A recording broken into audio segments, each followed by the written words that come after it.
കേന്ദ്ര സർക്കാരിനെതിരെ LDF നടത്തുന്ന ഡൽഹി സമരത്തിന്റെ കൂടിയാലോചനകൾക്കായി യോഗം വിളിച്ച് ഡൽഹിയിലെ സംസ്ഥാന സർക്കാരിന്റെ പ്രതിനിധി KV Thomas. Delhi Kerala house conference ഹാളിൽ നാളെ 4 മണിക്ക് MP-മാരുടെ യോഗമാണ് ആദ്യം ചേരുക. തുടർന്ന് മലയാളി സംഘടനകളുടെ യോഗവും ചേരും.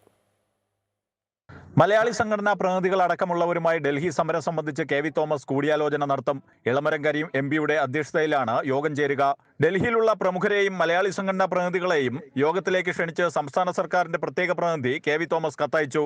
ഫെബ്രുവരി 8-ാം തീയതി 11 മണിക്ക് ജന്തർ മന്ദറിൽ ഒരു കൂട്ടായ്മ വിളിച്ചിട്ടുണ്ടെന്നും അതിനായുള്ള ചർച്ചകൾക്കായി ക്ഷണിക്കുന്നു എന്നുമാണ് കത്ത്. LDF സമരത്തെ കൂട്ടായ്മ എന്നാണ് കത്തിൽ KV തോമസ് വിശേഷിപ്പിക്കുന്നത്. രാഷ്ട്രീയത്തിനപ്പുറം മലയാളി സംഘടനകളുടെ സഹകരണം തേടുന്നതിനുള്ള ശ്രമമാണ് KV തോമസിന്റെ നേതൃത്വത്തിൽ ഡൽഹിയിൽ നടക്കുന്നത്. പ്രതിപക്ഷ സഖ്യം ഇന്ത്യയിലെ നേതാക്കളെ അടക്കം ജന്തർ മന്ദറിലെ സമരത്തിൽ അണിനിരത്താനാണ് LDF ശ്രമം. അമൃത ന്യൂസ്, ന്യൂഡൽഹി.